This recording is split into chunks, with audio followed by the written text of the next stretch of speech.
Prontinho.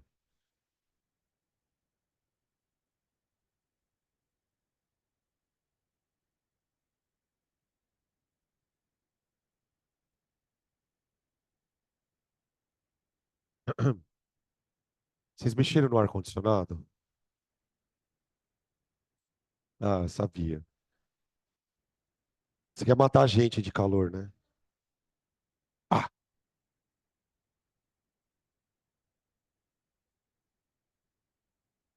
e tá 1000 graus lá fora, velho.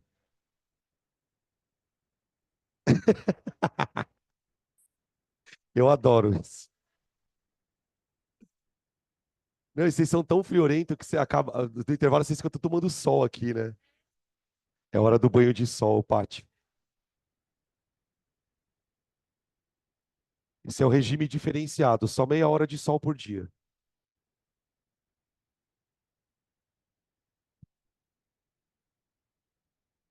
Vocês e o Marcola.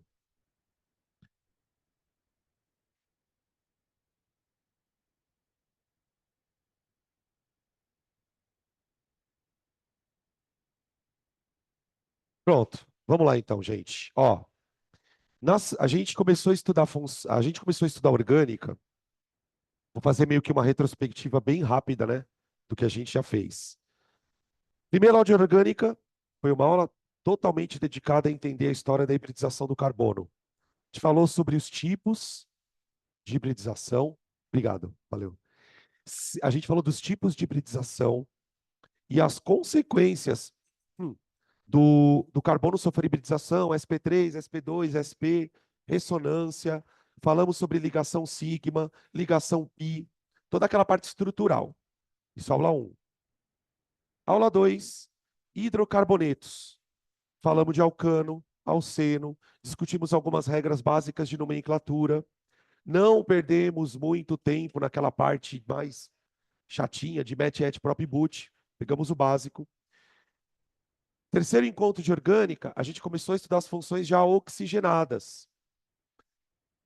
Então, de função orgânica, a gente já viu hidrocarbonetos, os derivados halogenados, que são hidrocarbonetos que têm cloro, bromo, flúor. Depois vimos álcool, fenol, enol e éter. Se não me engano, foi isso. Dentro dessas funções, a gente também elencou algumas propriedades físicas ou químicas da função. Por exemplo, quando eu estudo fenol, eu preciso lembrar do caráter ácido. Quando eu estudo álcool, eu preciso lembrar das pontes de hidrogênio. Quando eu estudo éter, eu preciso lembrar que éteres são compostos com propriedades parecidas com as dos hidrocarbonetos. São compostos voláteis, são compostos que têm alta inflamabilidade. Então, a gente vai continuar esse estudo agora, ressaltando as funções, um pouquinho de nomenclatura e falando sobre propriedades que eventualmente sejam importantes. Nessa parte, que acho que é a aula 3, que é a terceira ou quarta aula que a gente está tendo de orgânica, a gente vai discutir funções que contêm grupo carbonila. Quando eu falo de função que contém grupo carbonila, eu estou falando de aldeídos, cetonas, ácidos carboxílicos e ésteres.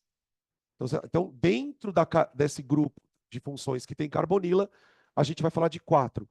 Tem uma outra função que tem carbonila, que são as amidas. Mas amida eu vou entrar na parte de composto nitrogenado. Tudo bem?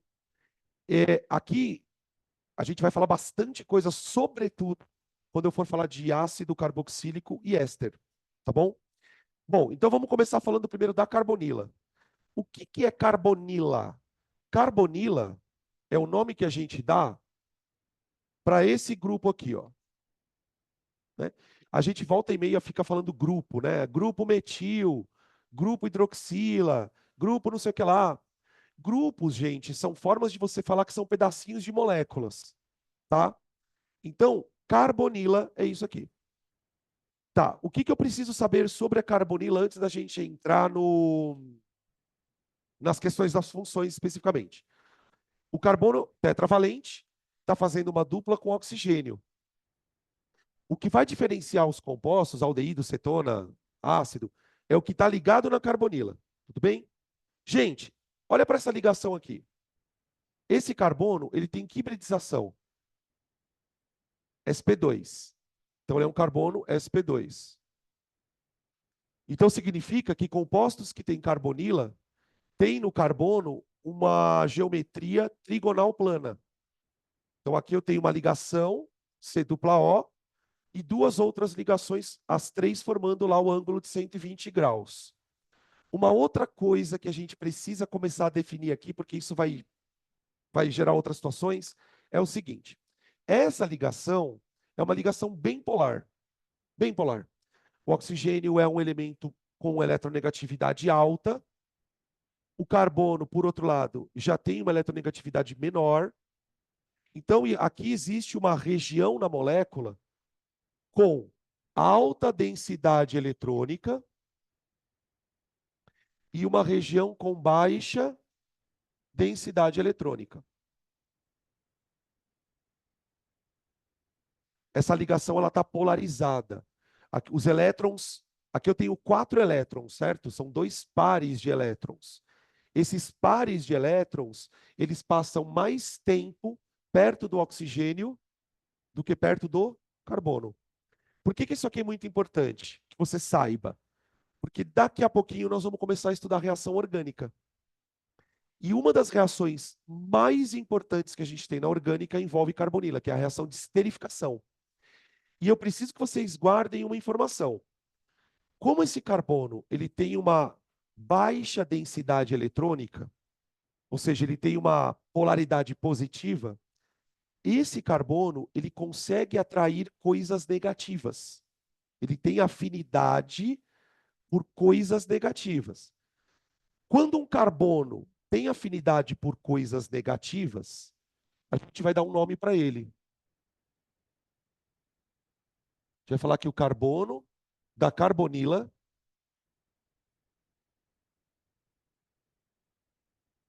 é eletrófilo. Alguém já ouviu esse termo? Eletrófilo? Na orgânica, a gente tem 3 tipos de carbono, tem 2 tipos de carbonos no que diz respeito a afinidades. Carbonos que têm polaridade positiva terão afinidades por coisas negativas. Coisas negativas a gente chama de eletrófilo. Então, que gosta de elétron. Do mesmo modo que vai ter carbonos com polaridade negativa. Se um carbono tiver polaridade negativa, ele terá afinidade por coisas positivas. Então é importante que a gente já vá fazendo essas distinções para que na hora das reações orgânicas a gente consiga entender melhor, tá? Então, o que eu preciso saber sobre carbonila para começar a brincadeira?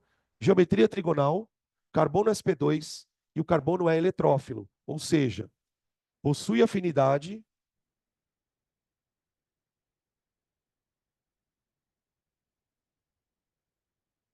por reagentes negativos. Negativos. Pronto. Aqui. Ok? Fechou. Agora, feitas essas considerações meio gerais para a carbonila, vamos começar agora a destrinchar os compostos, tá? Qual é o composto que contém carbonila mais simples que existe? São os aldeídos. Aldeídos. Tá? Ahn, como é que eu reconheço, primeiramente, um aldeído? Um aldeído, ele é um composto que tem o grupo carbonila,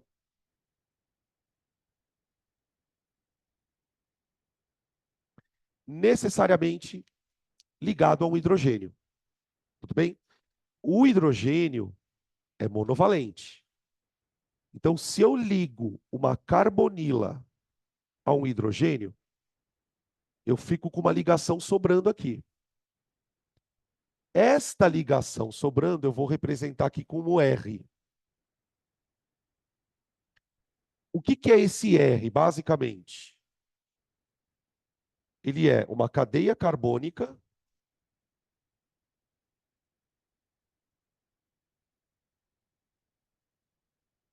ou hidrogênio.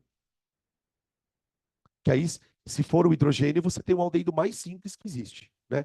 O menor aldeído, é, o menor aldeído que possível de você montar, estruturalmente falando, seria um aldeído assim, ó. Ó, isso é o aldeído mais simples, que não, coincidentemente, é o mais famoso. Agora, eu posso ter aldeídos com cadeias carbônicas. Aqui você pode pôr o que você quiser. Por exemplo, eu posso fazer isso aqui, ó. Opa. Ó,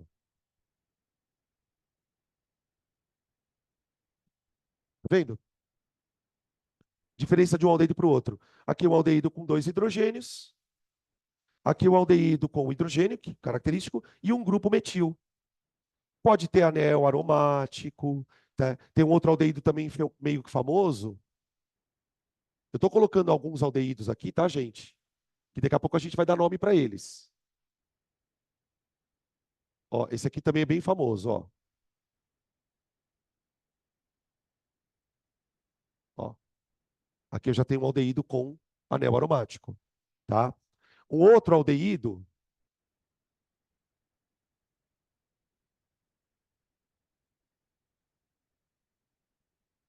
vou colocar um assim, ó.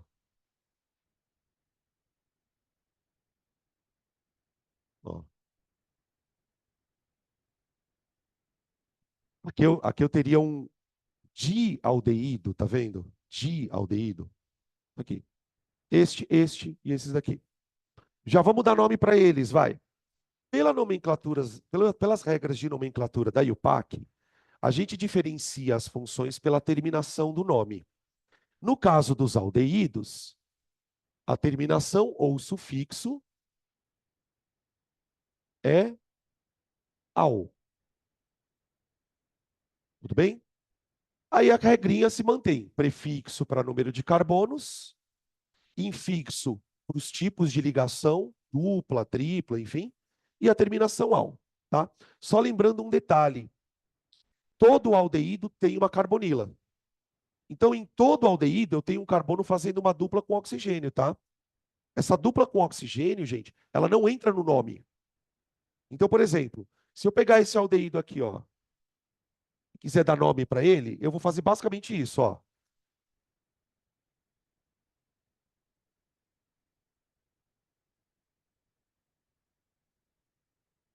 O prefixo para um carbono,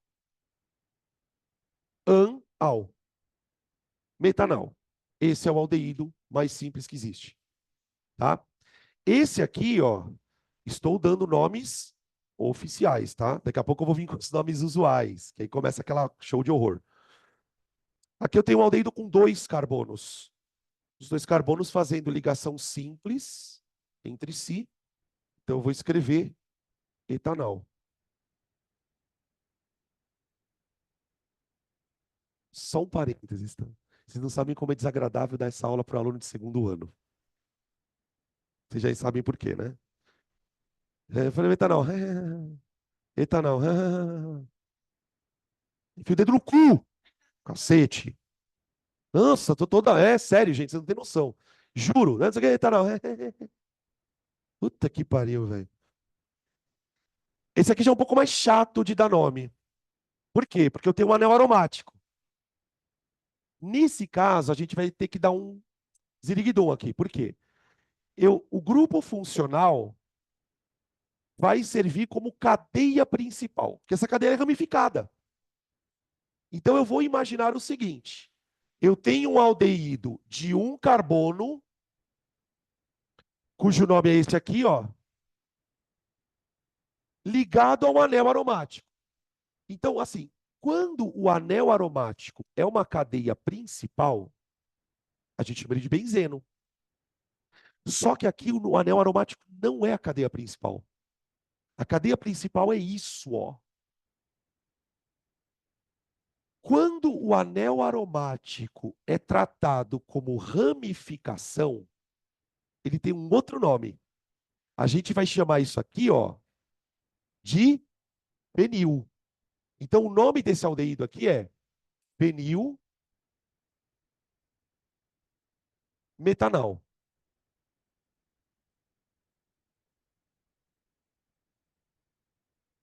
Opa,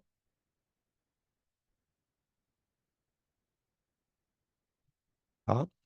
Então eu tenho metanal, etanal, fenil, metanal. Aldeídos, moléculas que tenham dois aldeídos. Como que eu dou nome para uma coisa dessa, gente? Vamos lá. Pensa aí. Eu tenho desculpa, eu tenho três carbonos, né? Então, se eu tenho três carbonos, o prefixo é próprio. É próprio. Os carbonos estão fazendo ligações simples. Então a gente usa an. Agora, como que eu falaria que na molécula tem dois aldeídos? Dial, fica estranho mesmo assim, ó. Você põe prop,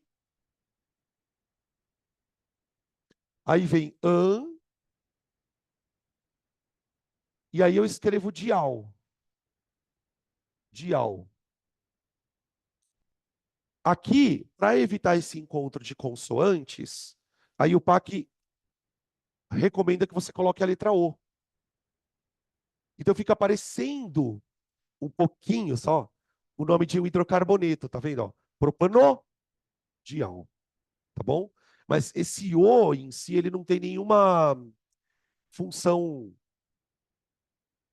estrutural, digamos assim, no nome. Tudo bem? Beleza? Então aqui eu tenho exemplos de aldeídos, tá? Esse aqui não é tão famoso não, tá? Os outros são mais famosos. Depois eu explico por quê. Agora vamos olhar para isso. Uma coisa importante. Coisa importante. Vamos supor que eu tenha um aldeído de cadeia longa. Tipo assim, vai.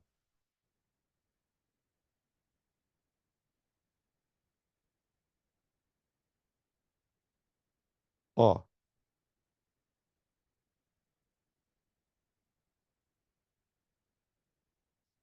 quantos carbonos eu tenho aqui, ó? Um, dois, três, quatro, cinco, seis, sete. Vamos colocar uma ramificação aqui, vai. Que eu já vou discutir uma questão aqui. Imagina que você precise dar nome para um hidrocarboneto de cadeia longona. Aí eu tenho o hidrocarboneto, não, o aldeído aqui e um grupo metil aqui. Em cadeias longas, sobretudo quando você tem ramificações, você vai ser obrigado a numerar a cadeia. Isso a gente já discutiu um pouquinho. Quando eu tenho extremidade com grupo funcional e extremidade com ramificação, aí o PAC pede para que você priorize o grupo funcional. Então, se eu tenho que escolher um carbono 1, este carbono 1 é o carbono da carbonila. E aí eu venho. 1, 2, 3, 4, 5, 6. Tudo bem? Duas coisas importantes, pessoal. Toda vez que eu estiver dando nome para um aldeído, o carbono 1 vai ser o do aldeído, que é o grupo funcional, certo? Isto significa que você nunca precisará dizer que o aldeído está no carbono 1. O nome de todo aldeído você não vai precisar numerar onde está o grupo. Porque é diferente, por exemplo, de uma hidroxila poderia estar aqui, poderia estar aqui, poderia estar em qualquer lugar. O grupo aldeído, gente, ele sempre está na ponta da cadeia. Não tem como um aldeído estar no meio da cadeia. Então, se eu estou numerando uma cadeia de aldeído, não é para dizer onde está o aldeído, mas sim onde está outra coisa. Uma dupla, uma ramificação, tá? Então, por exemplo, como que vai ficar o nome disso aqui, ó? Ah, na cadeia principal eu tenho 8 carbonos, tá vendo? 1, 2, 3, 4, 5, 6, 7, 8. E no 6 eu tenho metil. Então, nesse caso, ficaria 6 metil. Aí a palavra da cadeia principal. Octanal. Octanal. Beleza? Tranquilo? Então, isso aqui é a parte geral zona de aldeído.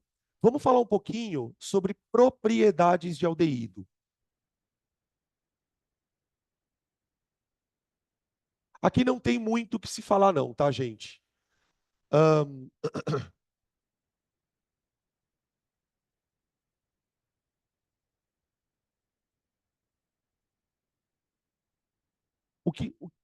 aldeídos não são um grupo de compostos orgânicos de muito interesse para vestibular, porque não tem muita aplicação no nosso dia a dia.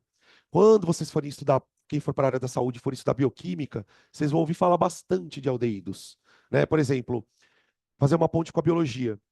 Quando a gente ingere bebida alcoólica, todo aquele sintoma que a gente costuma chamar de ressaca é normalmente atribuído ao álcool, né? Só que não é o álcool que dá ressaca. O que dá ressaca é o metabólito do álcool. Quando a gente absorve álcool por conta da bebida alcoólica, esse álcool entra na corrente sanguínea e vai circulando no organismo. E aí ele passa pelo fígado. E uma das funções do fígado na questão da bebida alcoólica é diminuir a toxicidade, porque o álcool, ele é uma substância extremamente tóxica. Por outro lado, quando o teu organismo entra em contato com isso aqui, ó, o nosso fígado, ele tem uma enzima, vou colocar aqui enzima, chamada álcool desidrogenase. Essa enzima, ela vai transformar este cara, que é o etanol, neste aqui, ó.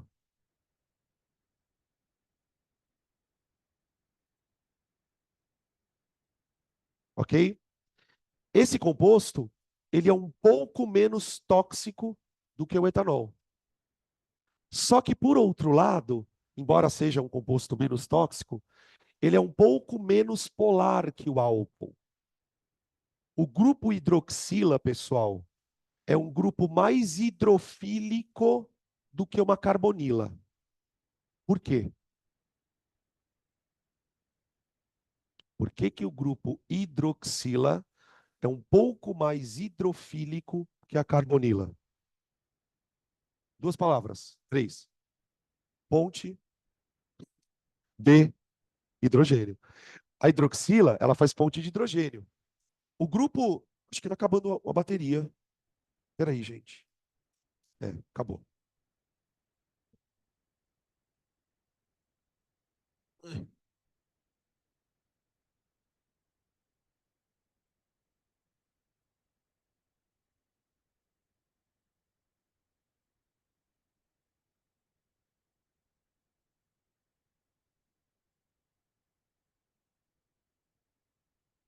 Oi, oi, voltou. Pronto.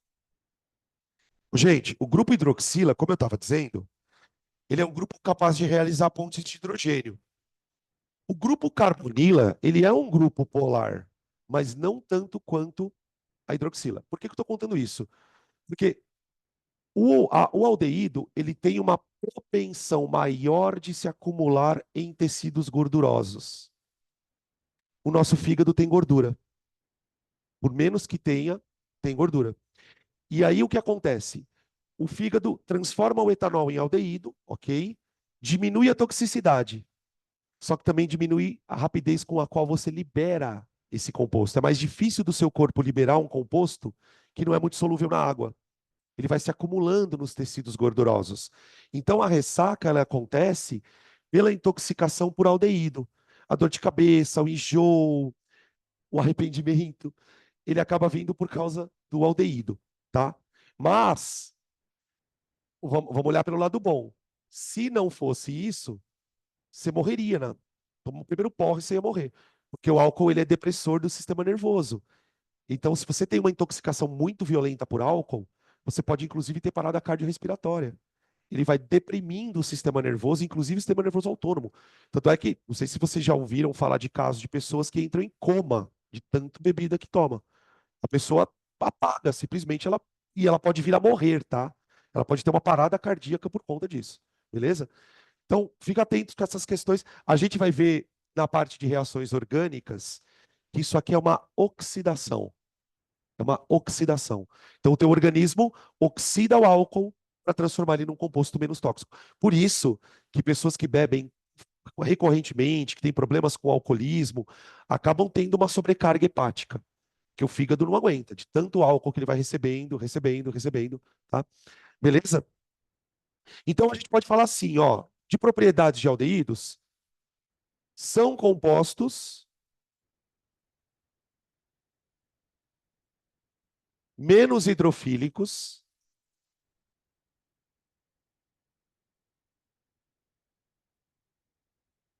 se comparados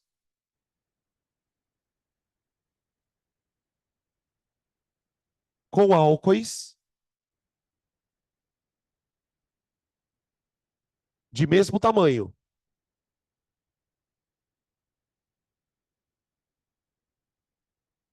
Que eu quero dizer com isso de mesmo tamanho, gente? Como assim? Mesmo tamanho de cadeia. Porque na orgânica a gente precisa tomar um cuidado. Eu não posso dizer, por exemplo, que todo álcool é mais hidrofílico que todo aldeído. Para eu comparar a hidrofilicidade, eu preciso ter cadeias parecidas. Então, tipo, se eu comparo um álcool de dois carbonos com um aldeído de dois carbonos, o álcool é um pouco mais solúvel em água, ele é mais hidrofílico. Isso tem a ver com as interações. Gente, que tipo de interação molecular um aldeído pode fazer? Ele não faz ponte de hidrogênio. Imagina, por exemplo, um frasco cheio desse aldeído. Ó. Ele é líquido, tá? Ele é um aldeído, é líquido. Imagina um frasco cheio desse aldeído. Imagina as moléculas lá de aldeído interagindo. Que tipos de interação eu teria intermoleculares numa molécula de aldeído? Tenho duas.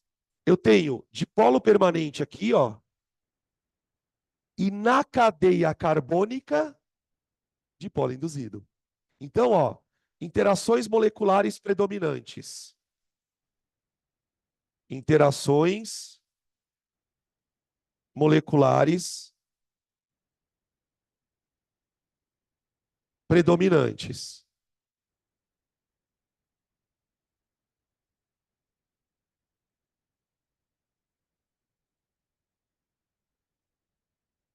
Carbonila,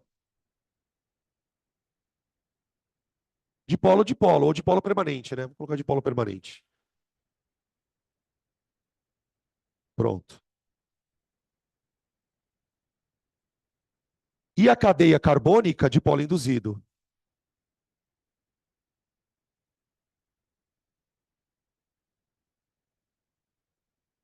Dipolo induzido.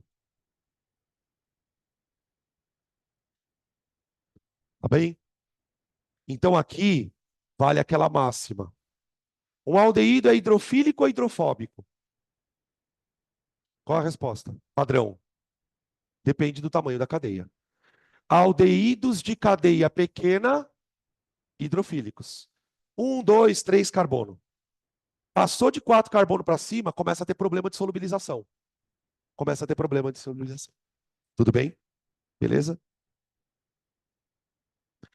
Alguns aldeídos, inclusive, pessoal, é... vocês já ouviram falar de um negócio chamado citronela? Citronela a gente usa para repelente, né? De mosquito. O princípio ativo da citronela, que faz o mosquito sair fora, é uma substância chamada citral, que é um aldeído. Ele é um aldeído. Só que ele é oleoso, que ele tem cadeia grande. Então, tipo, um aldeído de cadeia grande, ele já é quase um óleo. Não dissolve na água. Tudo bem? Beleza? Fechou? De outro, acho que não precisamos falar mais nada de aldeído, tá? Por enquanto tá ok. Ah, eu vou pedir para que vocês deixem um espacinho embaixo desses nomes. Esse aqui não precisa, porque daqui a pouco eu vou voltar aqui. Esses aldeídos que eu coloquei, sobretudo esse aqui, ó, esse e esse, eles têm nomes usuais. Daqui a pouco eu falo sobre eles. Bom? Fechou. Próxima função. Ácido carboxílico.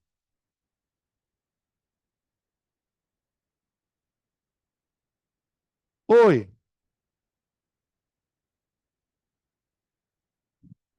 para preservar a fruta ou para fazer a fruta amadurecer mais rápido? Você misturou as coisas. Esse aldeído é usado para preservar defunto. Formol. Esse aqui é o formol. Formaldeído. O que eu sei sobre. A única coisa que eu sei sobre fruta é que o etileno faz ela amadurecer. É o etileno, que é um gás. Então, se você colocar uma fruta numa atmosfera com etileno, ela amadurece mais rápido. Agora, sobre conservação, eu não sei. Tá? Diz que limão faz a maçã também não ficar preta, né? Mas aí tem a ver com uma outra coisa. O limão inibe uma enzima que tem na maçã, tá? É outra coisa. É ácidos carboxílicos.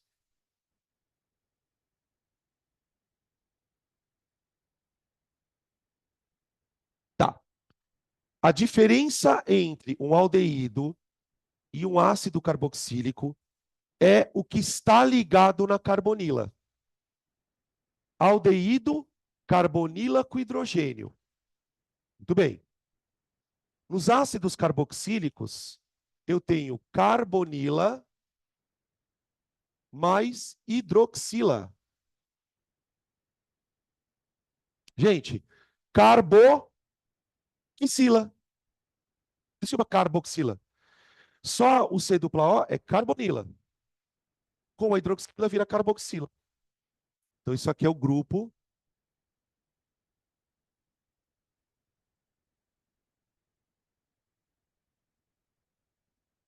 carboxila. Tá? Outra coisa importante sobre ácidos, porque assim, tipo, parece que orgânico é outro mundo, né? A gente esquece que se o cara é ácido carboxílico é porque ele é um ácido. Então, sabe tudo que você sabe sobre ácido? Traz para cá. Por que que ele é um ácido? Ué, não é possível. Ah. Se ele ioniza, ele tem um hidrogênio ionizável. Olha ele aqui, ó. Esse hidrogênio é ionizável.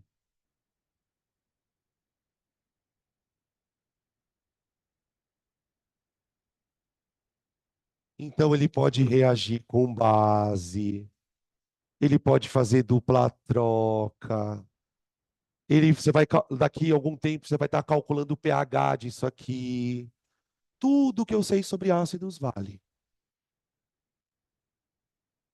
Como? Por que que o álcool não é considerado ácido? Tá, só um minutinho para terminar o raciocínio, eu já te explico, tá? Ah, além disso, eu tenho aqui um grupo R, que é a mesma coisa do aldeído. Eu posso ter aqui cadeia carbônica ou hidrogênio. Vamos colocar alguns ácidos carboxílicos famosos. Famoso, famoso.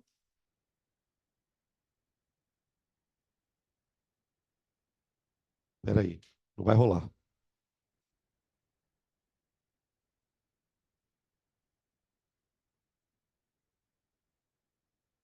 E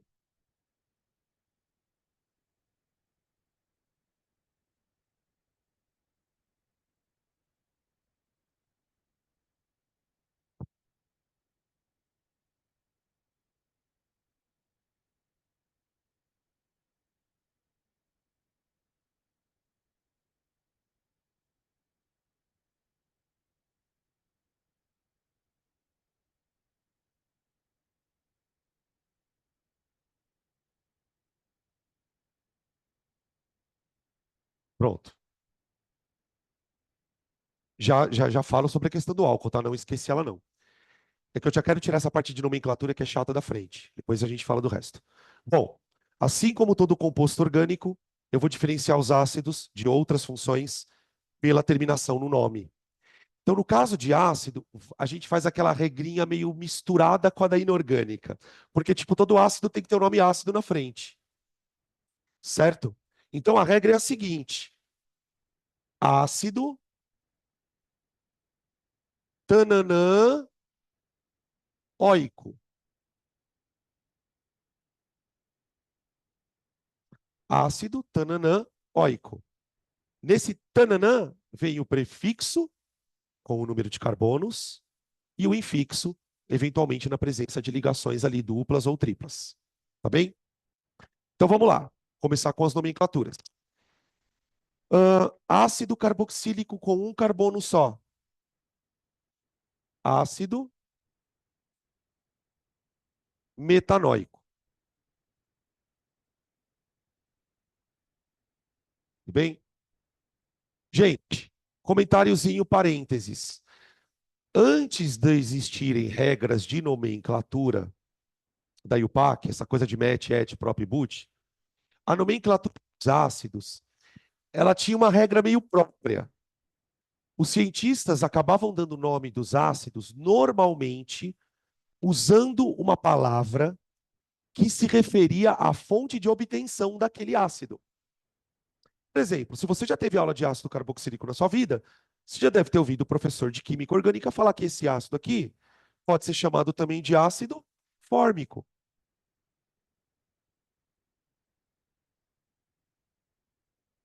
Porque a primeira vez que ele foi isolado foi a partir do veneno da formiga. Já esse aqui se chama ácido etanóico.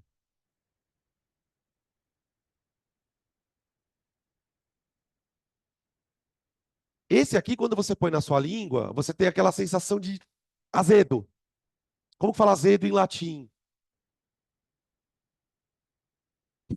Azedum. É só botar um, gente. Azedum. Não, é claro que não. Acetum. Acetum. Então, esse ácido é o acético. Caralho. Tudo bem? Então, por que eu estou contando essas coisinhas para vocês? Porque a gente vai usar esses nomes aqui, ó, ei, como nomes para aldeídos parecidos. Olha para esse aldeído aqui. Qual é o ácido daqueles que vocês estão vendo ali que é parecido com esse aldeído? O fórmico. Então eu vou chamar isso aqui de formaldeído.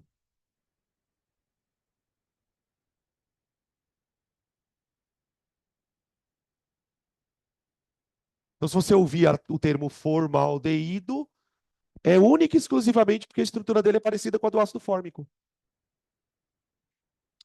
Me dá o nome usual desse aqui. Acetaldeído. Acetaldeído.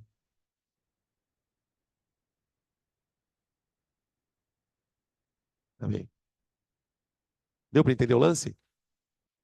Então, sempre que eu tiver um ácido carboxílico com nome usual, eu posso pegar esse nome emprestado e dar para o aldeído correspondente. Tá bom? Só mais uma única coisinha.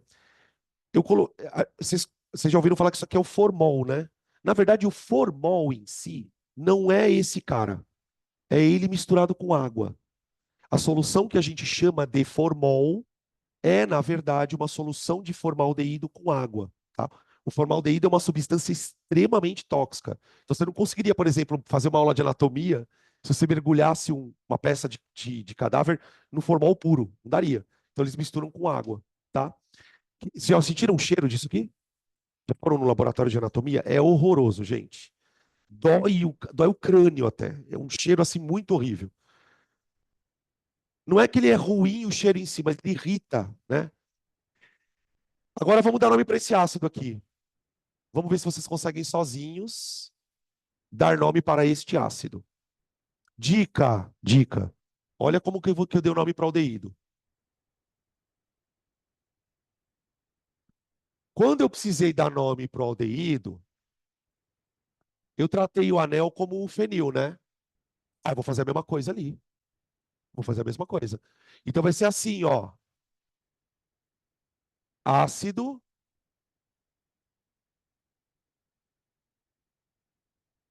fenil. Fenil o quê? Metanóico. É como se isso aqui fosse a cadeia principal, ó. e o anelzinho aqui. Então fica ácido fenil.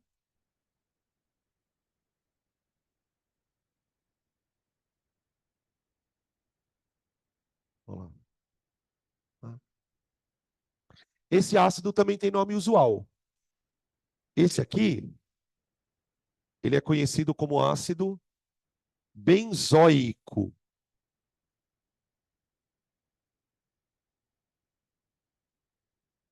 Ácido benzoico ou ácido fenilmetanoico.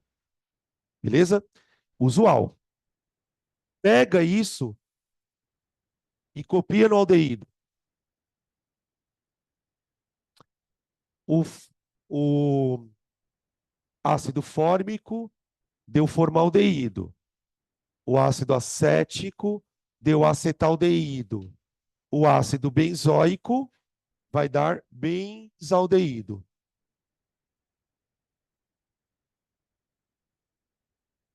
Tá aí? Beleza?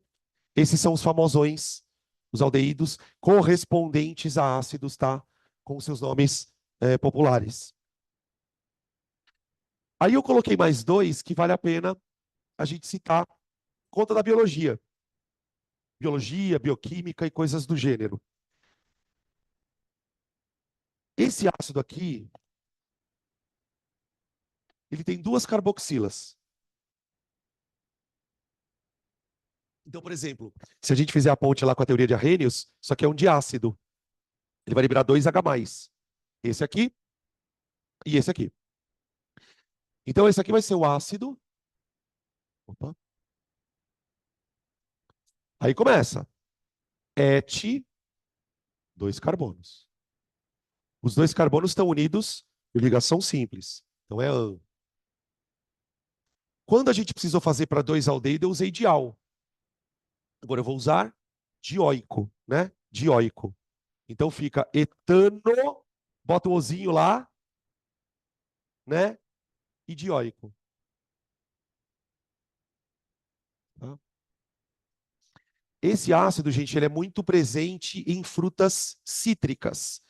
Limão, limão siciliano, laranja, mexerica, todas essas frutas que a gente considera como cítricas, né? Tem esse ácido. Ele é um ácido super importante, por exemplo, para o nosso sistema digestório. Ele é chamado também de ácido oxálico. Oxálico, assim. Ácido oxálico. Ele é um diácido. Tá? Super solúvel na água. Vocês imaginam por quê, né? Super solúvel na água. Cadeia pequena, com 2 hidroxilas, super de boa. Tá? E esse aqui é muito famoso também na biologia. Aqui nós temos uma situação curiosa. Por quê? Porque eu tenho na mesma molécula 2 grupos funcionais diferentes. No ensino médio, a gente quase não aprende a dar nome para esse tipo de composto. A gente aprende a dar nome para aldeído, para acetona, mas a gente não estuda, que não é importante para nós mesmo, nomenclatura de compostos com 2 funções ou mais. Então aqui vai uma palhinha desse tipo de coisa. Quando a gente tem composto com 2 funções, o que a IUPAC estabelece? Ela estabelece uma ordem de prioridade nas funções. Porque pensa comigo, gente. Se eu for dar nome para isso aqui, usando o ácido, a terminação é óico. Agora, isso aqui não é um álcool? Qual que é a terminação para álcool? Então, eu preciso decidir qual eu vou usar. Então, nestas situações, o que a IUPAC faz? Ela estabelece uma prioridade. Você tem uma fila de prioridade. Que função é mais importante que outra, que outra, que outra, que outra, que outra, que outra? E nesta lista de prioridade, a função mais importante é de ácido carboxílico. Então, toda vez que eu tiver que dar nome para um composto que tem ácido e alguma coisa, você vai dar nome para ele como se ele fosse um ácido. E aí, a hidroxila não vai estar no sulfixo. Ela vai ser tratada como uma ramificação. Então, olha como que vai ficar o nome disso aqui, ó. Você vai começar com ácido, Eu vou deixar um espaço aqui. Agora eu vou. 1, 2, 3. Prop. Só ligação simples entre carbonos. Óico. Propanoico. A hidroxila está em que carbono? O carbono 1 é o da carboxila, já que ela é o grupo principal. Está no 2. Então eu vou escrever assim, ó. Ácido 2 hidroxi propanoico. Tá bom? Quando nós formos falar de aminoácidos, eu vou voltar a falar sobre isto. Porque, por exemplo, se eu trocar isso aqui por uma amina, isso vira um aminoácido. Ok? Tá? Esse ácido aqui, vocês conhecem provavelmente da biologia, com o nome de ácido lático. Esse é o famoso ácido lático. Bom, fechou?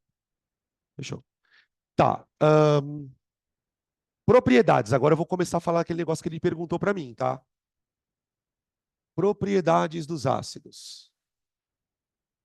Puta, agora senta que lá vem história, tá? Propriedades dos ácidos.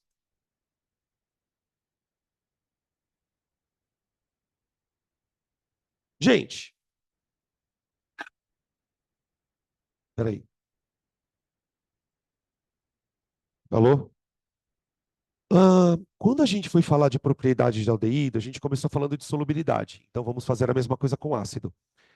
E na hora que eu falei de solubilidade em aldeído, eu comparei com álcool. Que até agora o álcool é o mais fodão que a gente tem de solubilidade na água, por causa da ponte de hidrogênio. Comparando hidrofilicidade de álcool e ácido, quem vocês acham que é mais hidrossolúvel? Por exemplo, pega um álcool de 2 carbonos, etanol.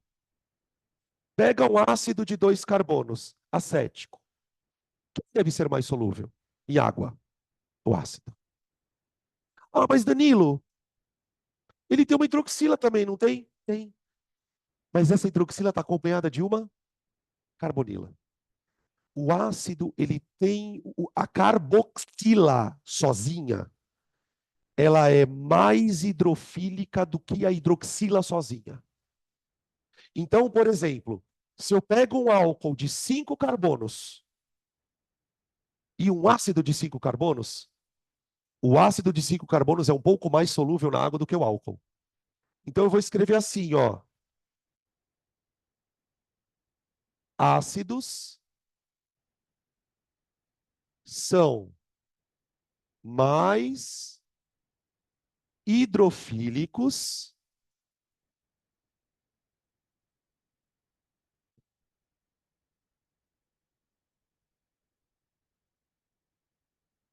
quando comparados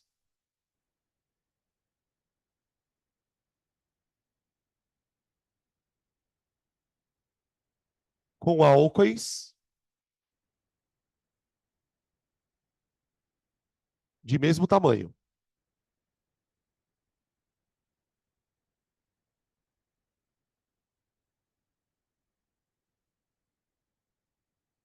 Tá bom? Sempre respeitando aquela ideia de que se eu quero comparar compostos de funções diferentes, eu preciso comparar compostos de mesmo tamanho de cadeia. Não tem sentido você comparar, por exemplo, um ácido de 2 carbonos com um álcool de 3, de 5. Não dá, tá? Interações moleculares predominantes. Interações moleculares. Pensa num frasco cheio de ácido acético, estado líquido.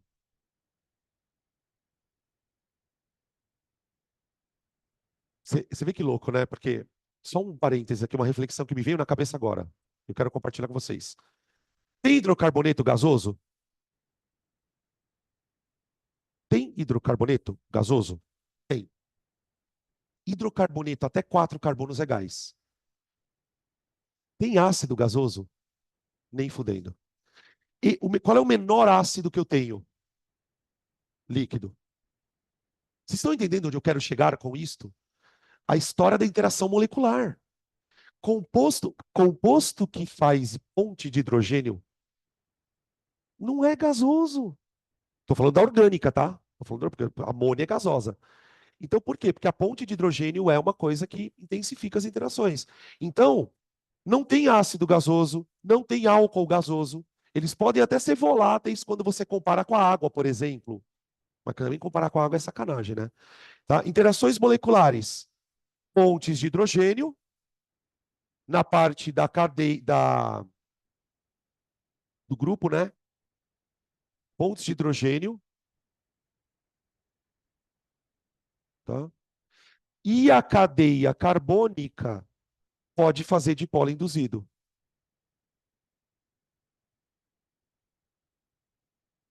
Induzido. Tá bom? A gente está falando aqui, pessoal, de propriedades físicas que vão acabar influenciando em solubilidade, ponto de fusão, ponto de ebulição. Então, nós estamos falando de propriedades físicas, ok? Agora, vamos falar de propriedade química de ácido. Agora chegou o momento de falar da pergunta que ele tinha me feito alguns minutos atrás. Falou, professor, não sei se vocês ouviram ele falando, professor, por que, que o álcool não é ácido? Talvez a pergunta dele venha do fato de que o álcool também tem hidroxila. Por exemplo, olha a bizarrice. Joga esse maluco na água. Ele só vai perder esse hidrogênio aqui, ó. Esse fica, porque o álcool não é ácido. Então vamos falar um pouquinho das características químicas deles.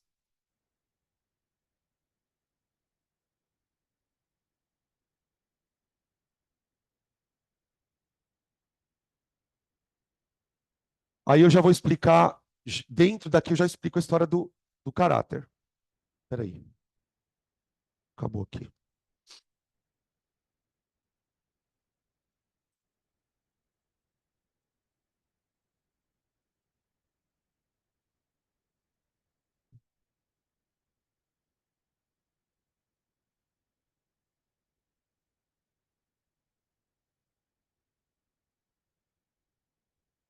Pronto. Caráter ácido dos ácidos. Bom, vamos falar um pouquinho da ionização do ácido, tá? É, vamos representar o ácido por enquanto, assim, ó.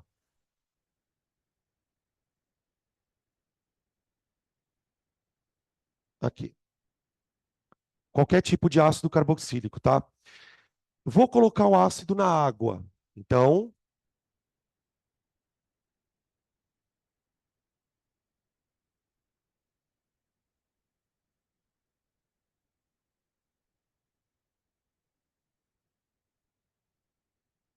não sei se vocês vão lembrar, pessoal, mas quando a gente estudou ácido, tinha uma pergunta lá na apostila que dizia mais ou menos assim: por que não existe ácido com grau de ionização 100%?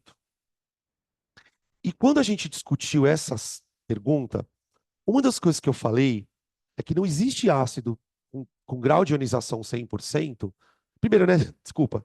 O que é o grau de ionização? O que é? É o quanto de moléculas do ácido na água ionizam. Tudo bem. Então, por exemplo, se o grau de ionização de um ácido é 80%, é que de cada 100 moléculas, 80 ionizam. E isso nos faz pensar, porra, por que, que aquelas 20 não ionizariam? Né? Que só 80 ionizam? Não, não, eu não vou ionizar. Na verdade, o que, que acontece, gente? Não é que 20 moléculas não ionizam. É que o problema é que o processo de ionização, ele é reversível.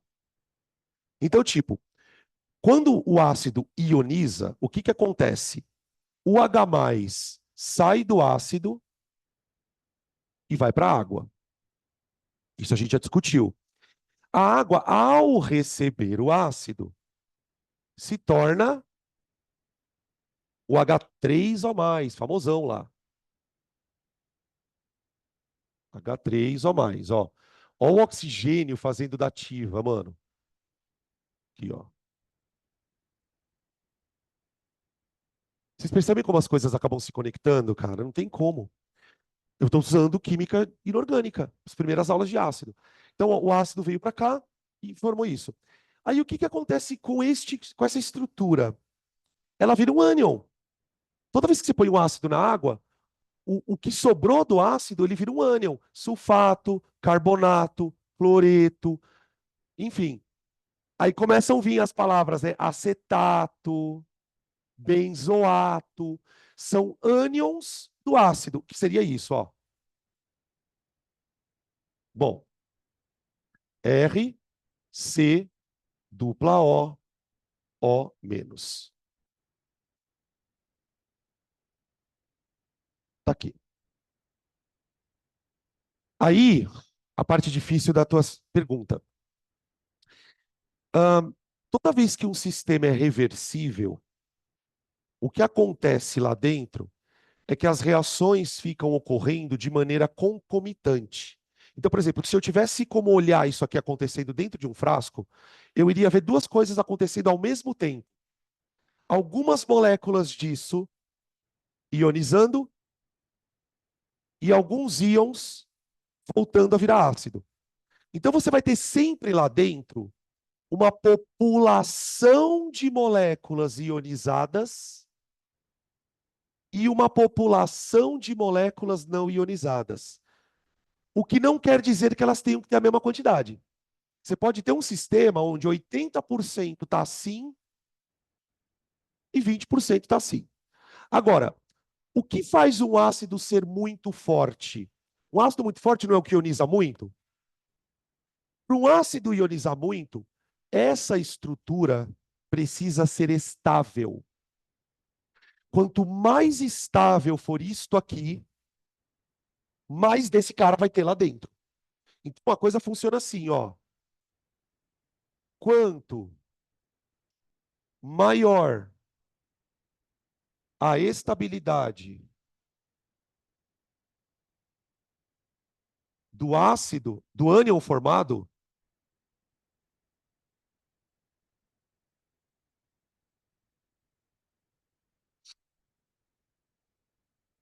vírgula, mais forte é o ácido.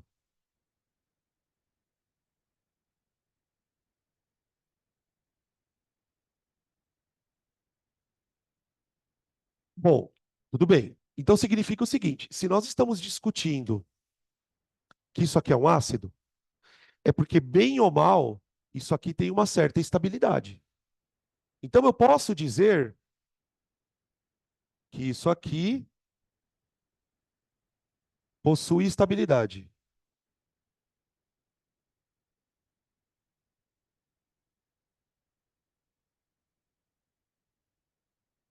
Bem ou mal, isso aqui é estável.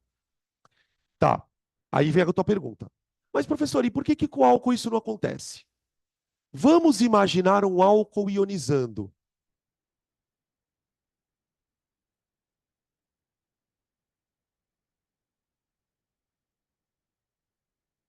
O que é isso que eu acabei de desenhar aqui? Não é um álcool, né? O que é isso? É um álcool como ele ficaria se ele ionizasse. Se o álcool perdesse o hidrogênio, ele ficaria assim. Problema: isso aqui é instável. Por quê? Aí vem a história mais louca da vida. O que que tem nesse cara que faz ele ser mais estável que isto? Uma das coisas que estabiliza um ânion é a possibilidade desta carga ficar espalhada na molécula. Pensa, será que eu falo isso? Pensa numa bola de metal. Pensou numa bola de metal? Imagina que uma bola de metal agora esteja negativa. Está com carga negativa. A gente acabou de ver eletrostática, né? Se uma bola de metal tiver negativa, a pergunta é: onde fica essa carga negativa da bola? Na superfície. Ou seja, cargas gostam de se espalhar por superfícies. Essa carga aqui não está presa no oxigênio. Ah, mas como que você vai saber isso? Eu estou te contando. Essa carga, ela fica espalhada dentro dessa parte da molécula aqui, ó. Por quê? Porque essa carga sofre um fenômeno chamado ressonância, igual a do benzeno. Lembra que eu falei que não é só benzeno que sofre ressonância? Existem algumas estruturas orgânicas que têm a capacidade de provocar ressonância em cima de uma carga. Ou seja, por algum motivo que não vem ao caso agora, a molécula consegue espalhar a carga por ela. Então, a gente chama isso na orgânica, né, de fator de estabilização por ressonância. No álcool, isso não acontece. É... Ah, mas por que que no álcool não acontece, Danilo? Quem consegue fazer a ressonância dessa carga é a carbonila. Porque esse carbono ele tem a mesma hibridização do benzeno, sp2. Os carbonos que têm hibridização sp2 têm uma facilidade brutal de espalhar a carga. No álcool não tem carbono sp2. Então, resumindo a história, no álcool o hidrogênio não sai porque essa merda é muito instável para isso acontecer. No ácido, o hidrogênio consegue sair, porque ele consegue de alguma maneira estabilizar esse ânion por conta disso. Tudo bem? Por isso que nem tudo que tem hidrogênio ioniza, tá? Ok? Outra coisa que eu queria comentar, gente. Como que eu dou nome para o ânion? Eu falei ácido. Vocês já entenderam o tempo que eu estou gastando no ácido, né? Que é isso que vai provavelmente acontecer na orgânica. Eles gostam muito de cobrar questões de ácido. Ânion. Como que eu dou nome para um ânion, gente? Qual que é a regra de nomenclatura de ânion? O nome de um ânion depende da terminação do nome do mosquito teimoso, te mato, te pico, te meto no vidrico. Então, um pouquinho. O nome de um ácido não termina sempre com ico? Acético. Isso eu estou falando dos ácidos orgânicos, né? Acético, lático, benzoico. Como vai ficar o nome dos íons? Ato. Por exemplo,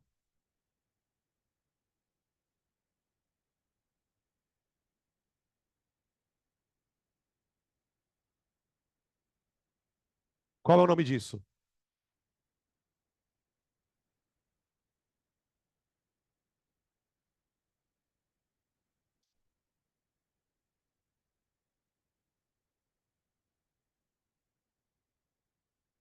Para de falar ácido, cacete.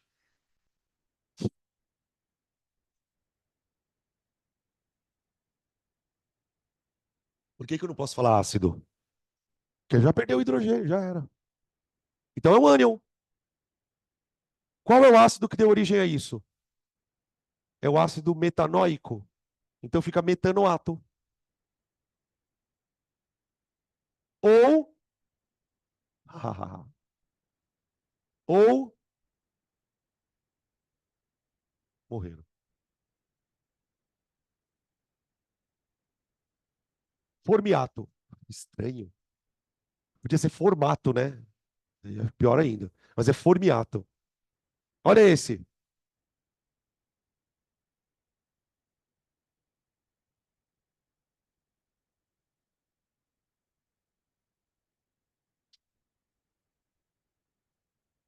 Como que chama esse ânion? Etanoato ou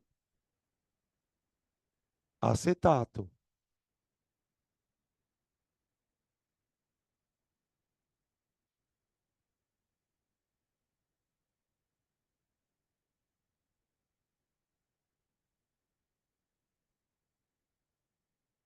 Esse. Fenilmetanoato ou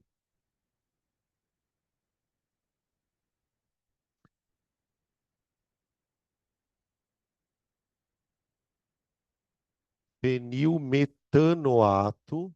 Meu Deus. Ou benzoato.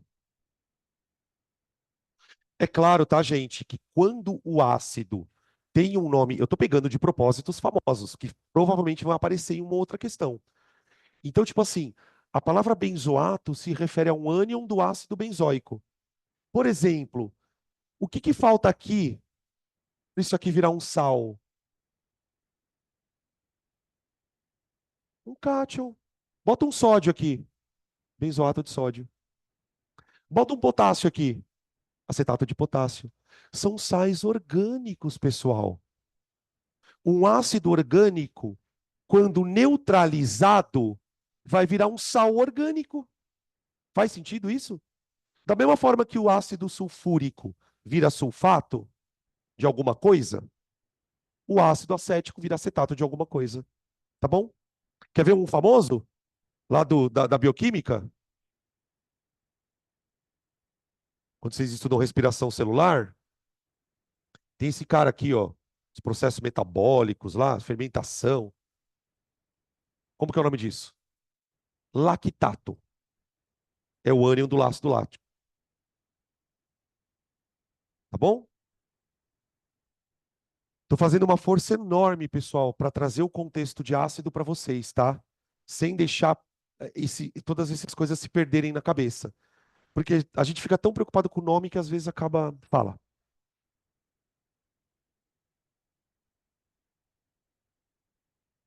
Isso. É um sabão. Isso é um sabão, não um detergente, né? Vou falar sobre isso daqui a pouquinho, mas é isso aí. Tudo bem? Ahn, então, de propriedade química de ácido, por enquanto, acho que deu para a gente falar bastante coisa. Queria fazer aqui um adendo ainda sobre ácidos. Observação: ácidos graxos.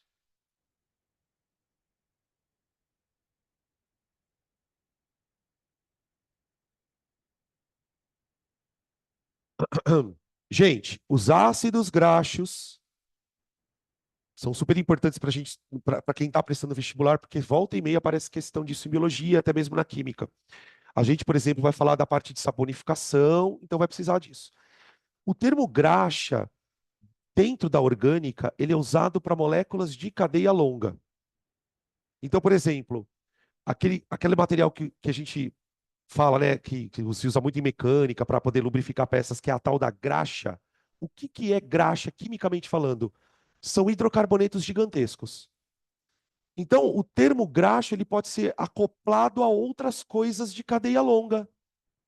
Se eu tenho um ácido de cadeia longa, eu vou chamar ele de ácido graxo. Acontece que os ácidos graxos, gente, eles são substâncias encontradas predominantemente na natureza. Então, o que que é um ácido graxo? Ele é um ácido carboxílico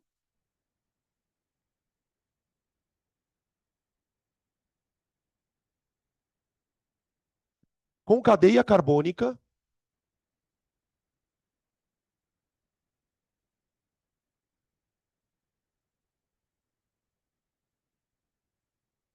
superior a 5 carbonos. Tecnicamente, a gente chama de graxo acima de 5. Só que na natureza, você vai encontrar ácido graxo de 11, 13, 15, 20. Isso vai variar, tá?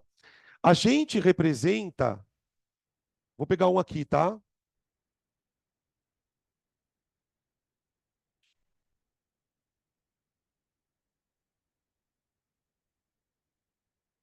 Ó,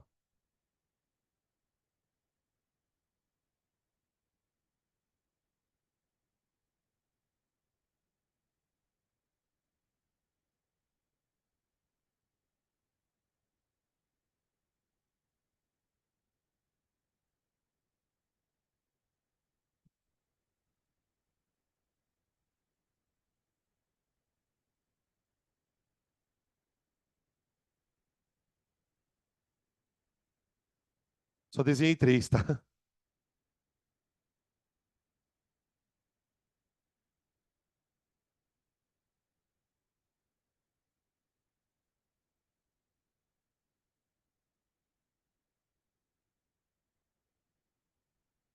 Exemplos, tá? Isso depois, quando vocês estudam essa parte na biologia, talvez vocês tenham uma especificação um pouquinho maior sobre isso. É absolutamente dispensável ressaltar a importância disso no nosso organismo, né? Composição de esteroides, composição de membranas plasmáticas. Então, o nosso organismo usa muito ácido graxo para fazer coisas.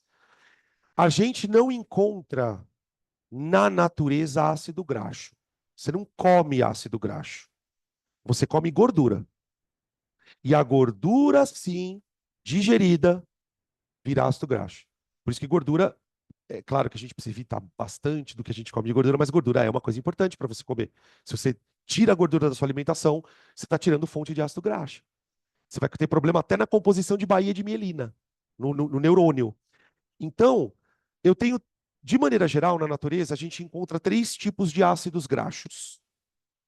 Os ácidos graxos da natureza, gente, raramente são ramificados. Raramente.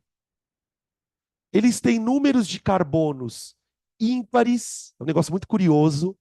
Tipo, você pega lá as estruturas de ácidos graxos que a gente encontra de coisas, eles geralmente são números ímpares, e você encontra ácidos graxos assim, assim, assim. Esse tipo de ácido graxo, ele é chamado de ácido graxo saturado.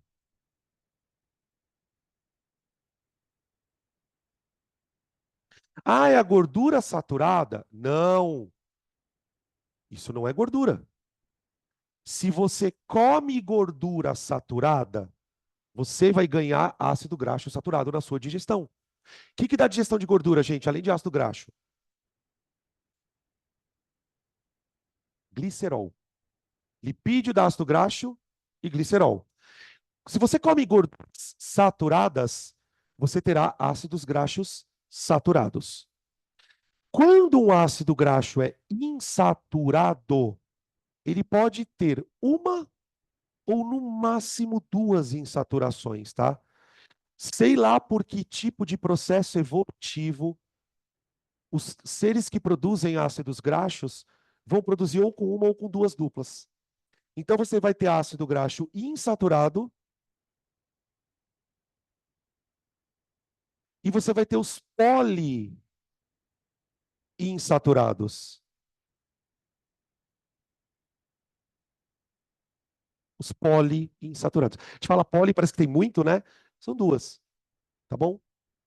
Esse aqui é um famoso ômega 3. Ômega 3.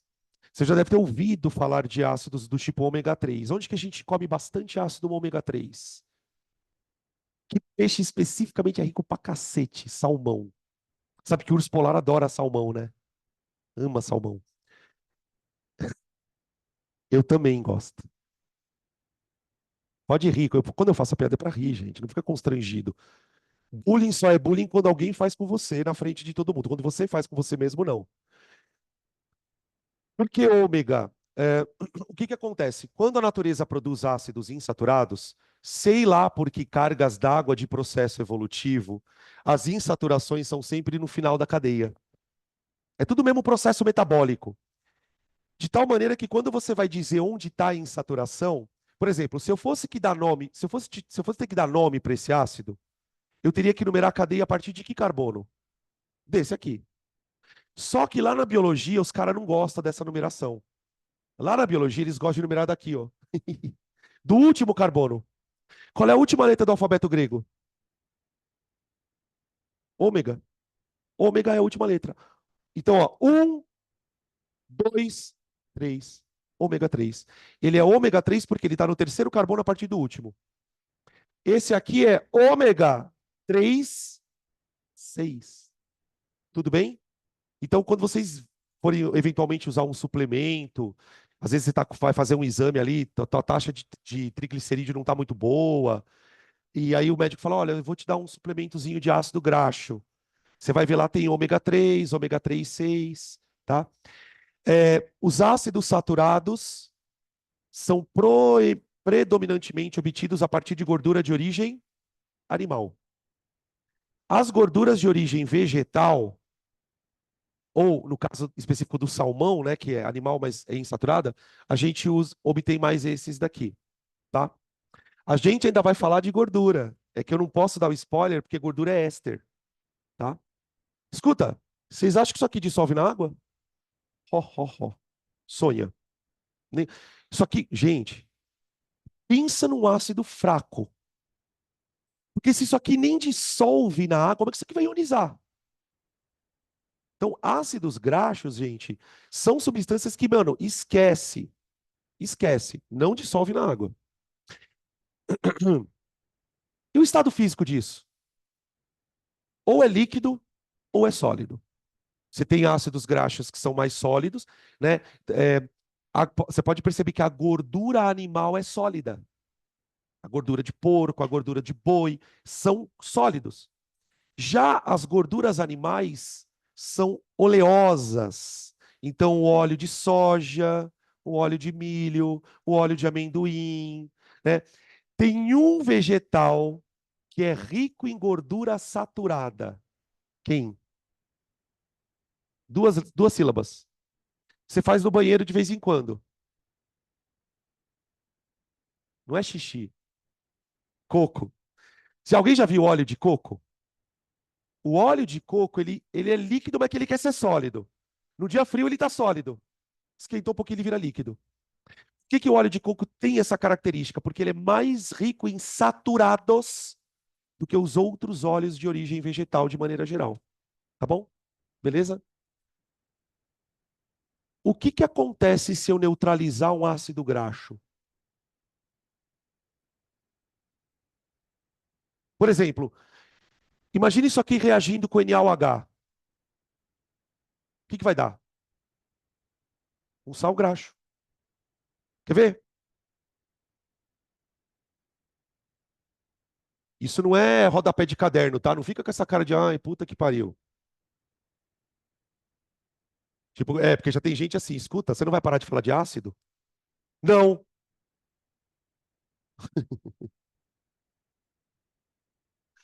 Neutralização de ácidos graxos. Na verdade, pessoal, qualquer ácido pode ser neutralizado, tá? É que eu estou colocando a neutralização do graxo porque ela tem um especial interesse aqui. Então, imagina esse monstrinho aqui. Se você não quiser desenhar isso de novo, gente, fica à vontade, tá? 1, 2, 3, 4, 5, 6, 7, 8, 9, 10, 11, 12, 13. Bota só R aí e pronto. Ó, escolhe uma base forte, que não seja de sódio. Não tem muita escolha também, né, gente? Só família 1A. Vou pegar só, soda não, potassa. Essa base aqui, ó, ela é o hidróxido de potássio, ela é conhecida como potassa. Como que seria uma reação de um ácido grandão desse com uma base pequenininha? Gente, é toda reação que você já sabe. O ácido vai perder o H+, a base vai perder o OH-, isso aqui vai virar água e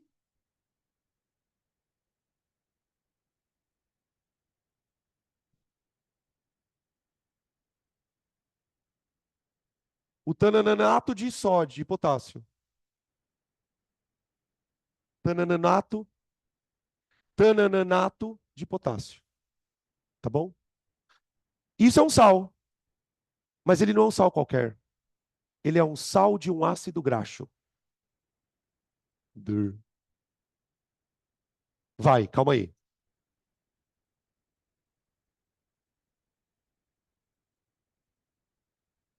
Tem duas coisas que eu quero falar. Uma delas é o caráter, mas não é o que eu quero falar agora.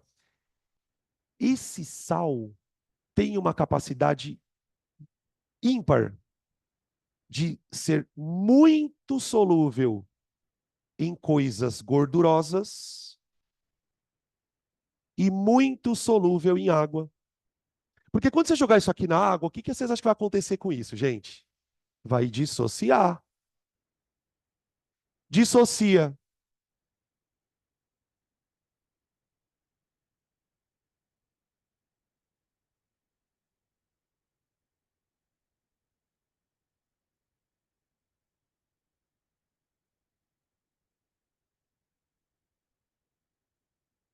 Ó,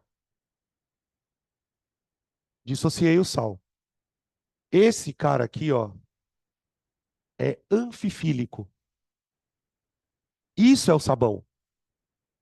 Essa parte da molécula aqui, ó, interage com água.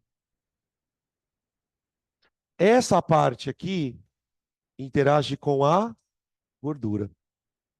Então, a grande utilidade, uma das grandes utilidades de você neutralizar um ácido graxo é produzir moléculas que vão atuar como sabão. Professor, isso é a reação de saponificação? Não. Não, a reação de saponificação é outra coisa. Ela também vai produzir isso aqui, mas é outra reação. Tudo bem? Beleza? Só mais uma coisa. Por que que essa parte aqui, ó, interage com a água? Que tipo de interação é essa? Íon dipolo. A parte iônica do sabão interage por interação íon dipolo com a água. A parte cadeia do sabão interage com a gordura por dipolo induzido. Tudo bem? Agora, sobre a pergunta que a Nicole fez. Esse sal tem caráter? Tem. Qual o caráter dele? Básico. Por quê? O sal é filho de uma base forte com ácido fraco, fraco. Então, o caráter dele é básico.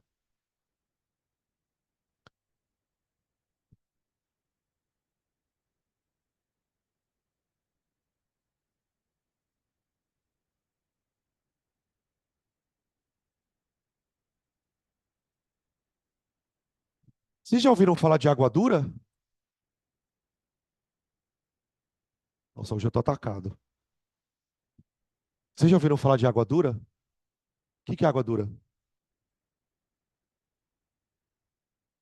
Alguém já ouviu falar?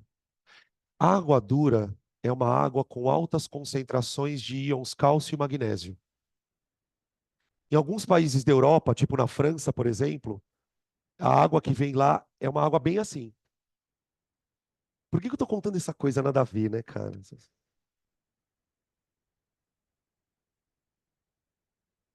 Esse tipo de sabão aqui, ó, não funciona na água dura.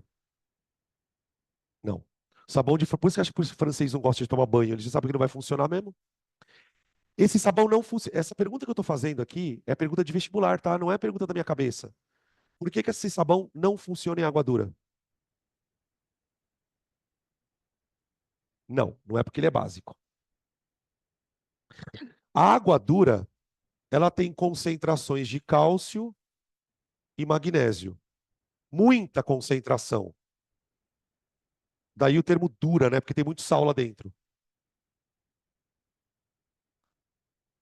Qual que é o problema? O sal, ele é um ânion, não é? Para ele funcionar, essa cabeça precisa estar com a carga negativa. Agora, imagina se você jogar, por exemplo, isso aqui num ambiente que tem esse tipo de cátion. Qual o problema? Quando o sabão entra em contato com o cálcio e o magnésio, ele se transforma em um sal insolúvel. Ele precipita na água. Você põe o sabão na água, ao invés do íon ficar livre, ele precipita. Vocês lembram que quando a gente teve reação de dupla troca, eu disse para vocês que tem alguns sais que são pouco solúveis? Os sais orgânicos de cálcio e magnésio são pouquíssimo solúveis. Então, eu não sei exatamente qual é o produto químico que eles usam ali na França. Eu estou falando da França porque eu sei que na França tem muita água dura. Eu não sei exatamente qual que é o produto que eles usam, mas não é esse sabão que a gente usa aqui. A água que a gente usa no nosso dia a dia, ela não é proveniente de reservatórios que tenham muito isso. Por isso que, para eu produzir o sabão, eu tenho que jogar ele na água. Joga ele na água, ele dissocia. Então, ó, na água dura, o sabão precipita.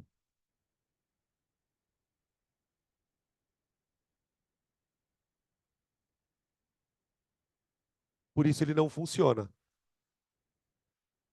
Então aí você teria que usar algum outro tipo de coisa, um detergente. tá? Alguma outra substância que seria análoga ao sabão, tá?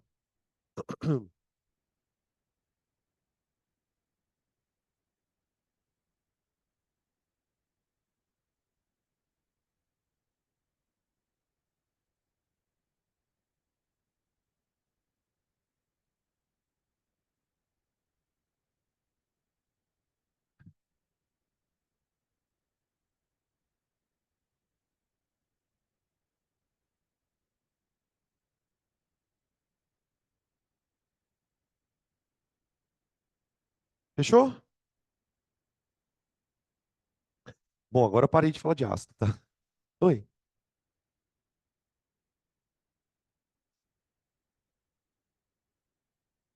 Os sais biliares. Eu, para falar a verdade, eu não sei a estrutura dos sais biliares, mas o que eu sei é que são moléculas grandes também. Eu não sei como, o que que a gente usa para produzir bile. Eu não sei qual é o precursor da bile. Será que é ácido graxo? Não sei. Porque se for para você produzir a bile, se você for usar, porque se você está produzindo alguma coisa, você tem um precursor. Se o precursor da bile for um ácido graxo, a bile vai ter uma mistura disso aqui, que são os sais biliares. Agora, quando a gente fala em sal biliar, já dá uma noção de que de fato é alguma coisa que tem a ver com com saponáceo, tá? Então, sim. Agora, eu não sei exatamente se a estrutura é assim. Bom, gente, deixa eu ver como é que a gente está de horário. Ah, ótimo, tá? Já dá para falar mais umas coisinhas. Bom, eu vou deixar para falar sobre éster na parte da tarde.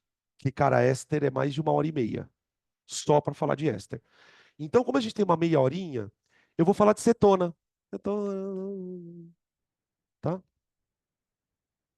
Oi.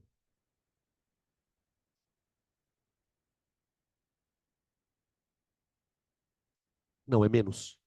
Menos. A carbonila é menos porque a hidroxila faz a ponte de hidrogênio. Ah, tá. Isso é uma boa pergunta. Por que que o ácido é mais solúvel em água do que o álcool? Porque o ácido tem a hidroxila que o álcool tem e mais uma carbonila. Então, tecnicamente, ele é mais polar do que o álcool. Tanto é que, por exemplo, só para te dar uma informação, quando você compara o ponto de ebulição do etanol com o ponto de ebulição do ácido acético, o acético é um pouquinho maior, o ácido acético. Então, as pontes de hidrogênio são mais intensas, portanto, a solubilidade é um pouquinho maior. Não, ela é um plus, ou tipo um plus a mais, né? Entendeu? Bom, gente, ah, cetona, velho. Cetona.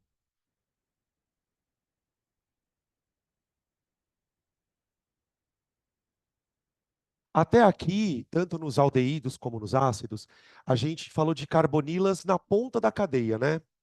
Beleza. Agora vamos começar a falar das carbonilas entre carbonos.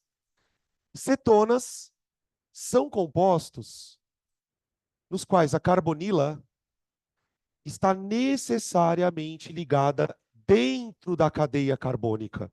Então, a gente costuma representar assim, ó, R1, R2. Tá bem? Aqui não pode ser hidrogênio, tá? Ó, R1, opa, e R2, diferentes de hidrogênio, tá? Então a gente tem algumas situações aqui. A nomenclatura vai ter o sufixo, opa, sufixo ona, ona, beleza? Diferentemente de aldeído, por exemplo, que pode ser aldeído de um carbono, dois carbonos, não tem como você construir uma cetona usando menos do que 3 carbonos. E geralmente quando a gente estuda cetonas, a, a gente acaba sempre falando da mais famosa, que é a tal da acetona, né? A acetona, que a gente usa, por exemplo, como solvente, né, um removedor de esmalte, removedor de tinta, por exemplo, a acetona, ela é uma mistura disso com um pouquinho de água, tá? Ela é a propanona.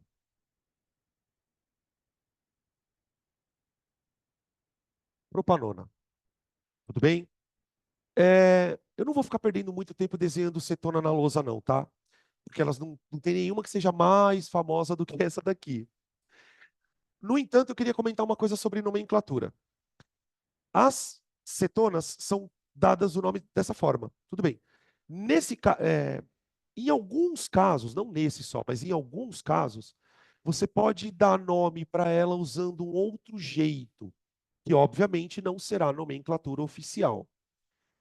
Nesse caso aqui, eu tenho a carbonila ligada a dois grupos metil, não tenho?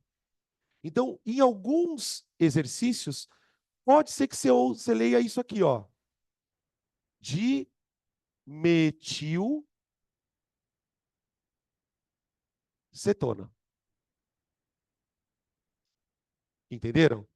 Você dá o nome para ela olhando para as ramificações. Ah, professor, mas aqui ficou fácil porque você colocou duas ramificações iguais. E se for diferente? Não tem problema. Quer ver, ó?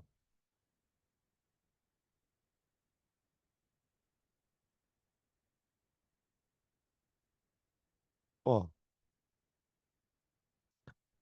a nomenclatura da IUPAC oficial vai ser butanona. Butanona. Agora, eu posso usar a nomenclatura das ramificações. Metil, etil, cetona. Metil, etil, cetona.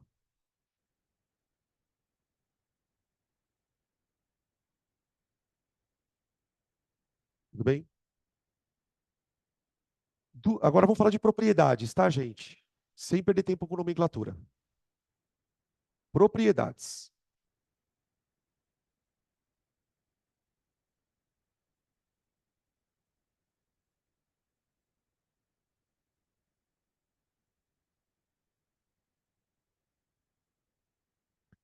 Bom, para a gente falar de propriedades dos compostos de cetonas, seria interessante a gente observar que não é muito justo comparar cetona com álcool, que álcool tem hidroxila, né, velho? Ponto de hidrogênio.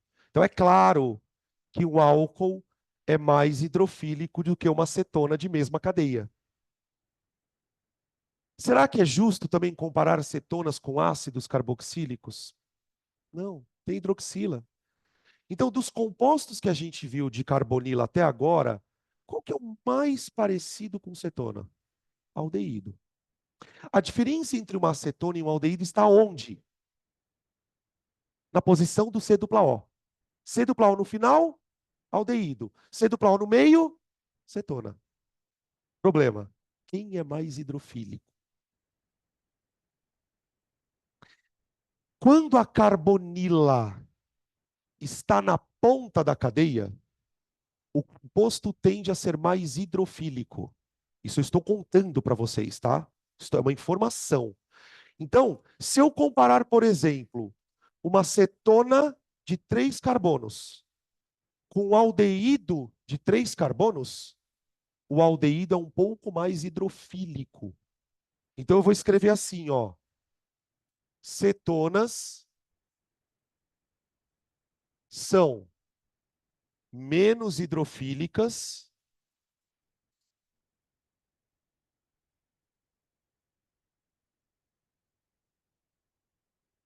quando comparadas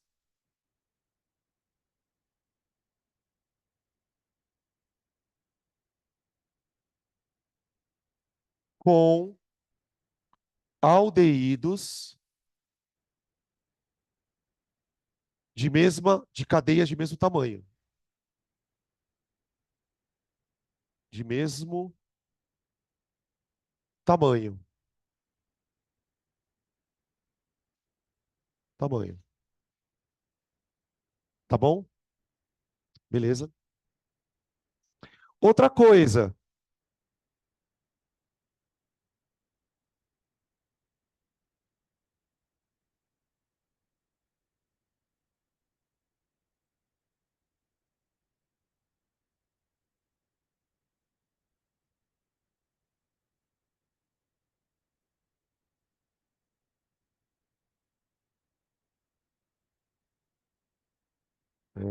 Ah, tá.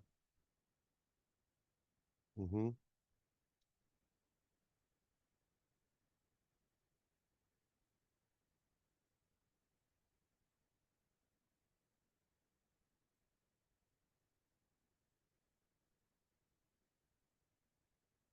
Eu já tô acabando, tá, gente? Já tô escutando uns barulhinhos de coisa fechando aí. Calma, não vai correndo. Coloquei os três carbonilas de hoje. Um, dois, três. Vocês lembram qual é o nome que eu dei para esses carbonos no começo da aula? Eletrofílico, que gosta de carga negativa. Qual deles é mais eletrofílico? Qual gosta mais de cadeia de coisa negativa? Esse aqui. Então, eu posso dizer, comparando cetonas com os outros de carbonila, ordem crescente de eletrofilicidade do carbono.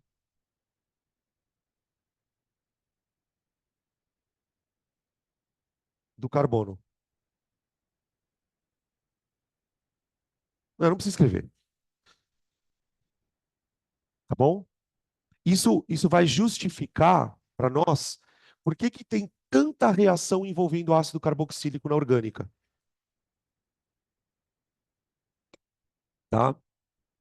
Esterificação, desidratação, enfim.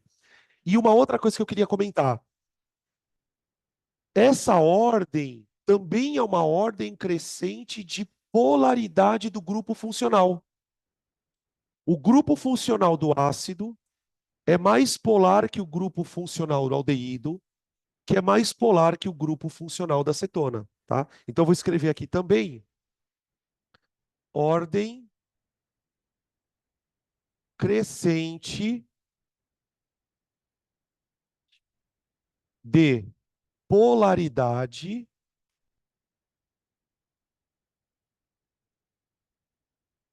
do grupo funcional,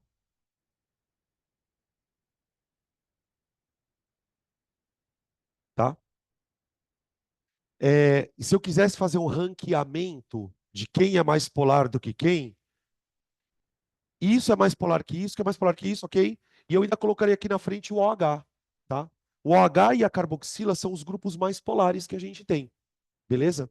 Carboxila é um pouquinho mais polar que o OH. Fechou?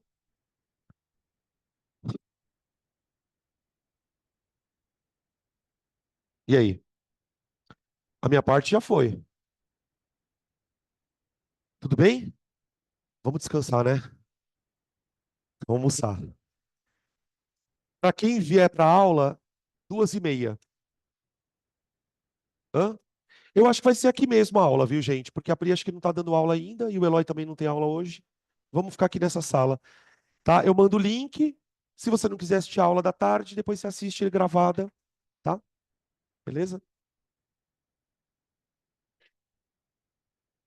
Pro pessoal de casa também, tá, gente?